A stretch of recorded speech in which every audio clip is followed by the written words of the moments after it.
Well, if you're interested in peak performance and health, there is one thing that you should be looking at, and that is called HRV, or heart rate variability.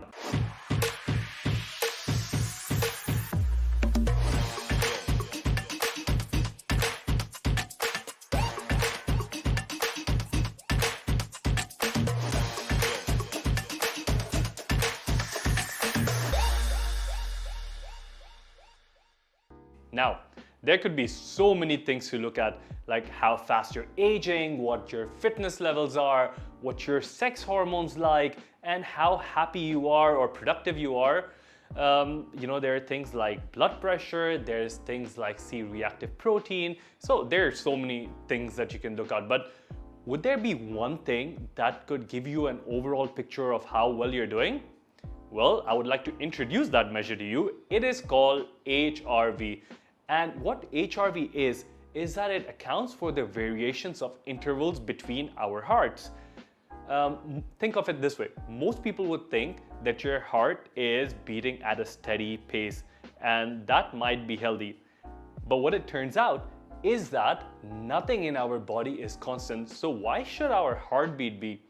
By measuring your HRV, you can get an outlook on your entire nervous system.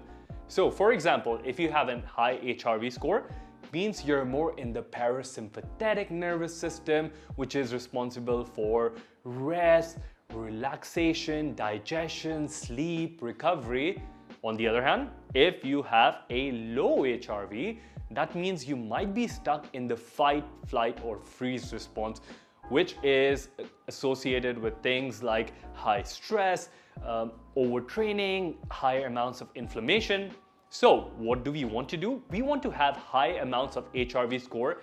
And to do that, some of the things that you can start doing today is eat healthy, not train excessively, don't go into overtraining mode, find some time to relax, train your brain via some form of meditation or relaxation, find time to sleep enough and sleep on time, be more positive and have a positive approach towards life. Now, when you see all around the world, doctors have been using HRV for decades to check on their patients' health. HRV is a very, very good indicator of overall, let's say, heart health, the risk of heart attack, or other cardiac arrest situations. For example, when there is low HRV, it's commonly associated with coronary heart disease and multiple metabolic syndromes such as diabetes, hypertension, high cholesterol, all of them together.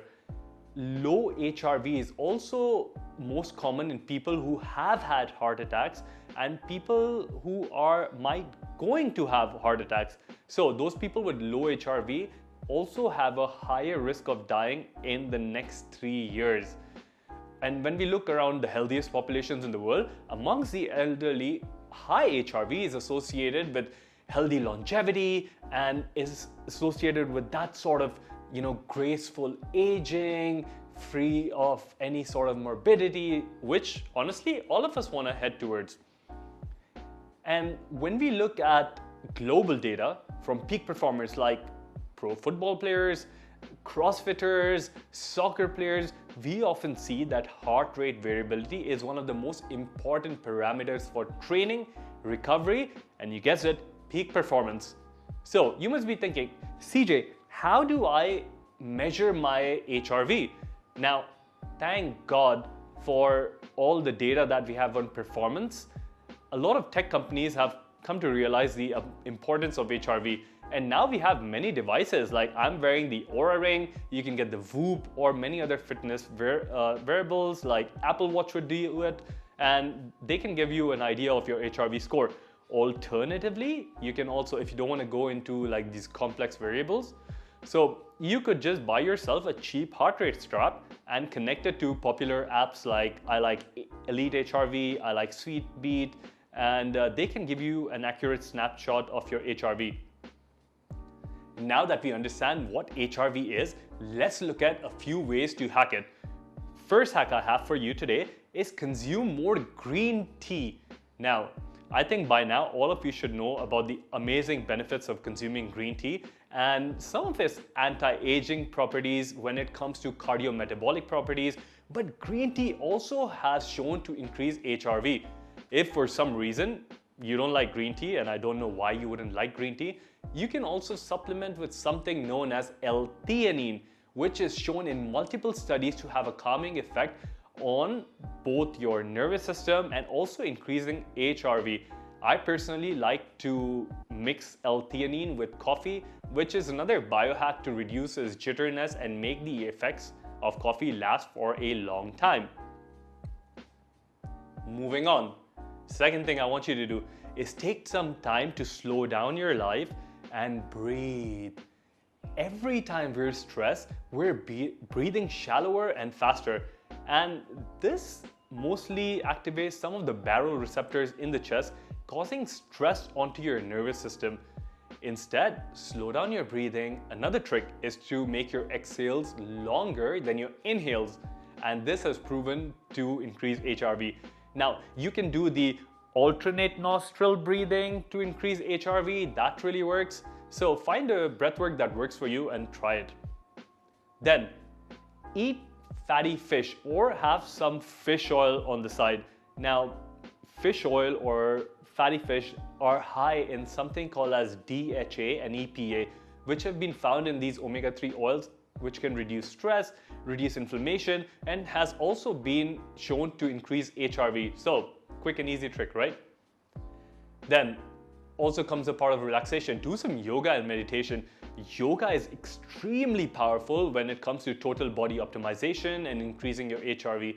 You don't really have to go join a yoga class to do this, but you could look up some of the things on YouTube perhaps. Think of poses like Shavasana or the child's pose. Those normally do the trick for me, so you can try it. Meditation, on the other hand, is another powerful way to sort of come into the moment and be one with your nervous system, increase your HRV. So those really work. Now, some of the other ways you can improve your HRV is to lower your alcohol consumption. Like I mentioned earlier, sleep for longer. You can also reduce simple carbohydrate intake. And while you're on carbohydrates, even reduce processed foods. Not to mention, exercising does it, but over-exercising doesn't do it. And also you could do some sort of a cold exposure, like jumping into a cold shower or doing an ice bath, and that naturally increases HRV. So we've come to an end to this video. Thank you so much for watching, and you can find tons of content like this on our YouTube or on www.shiftwithcj.com. See you there.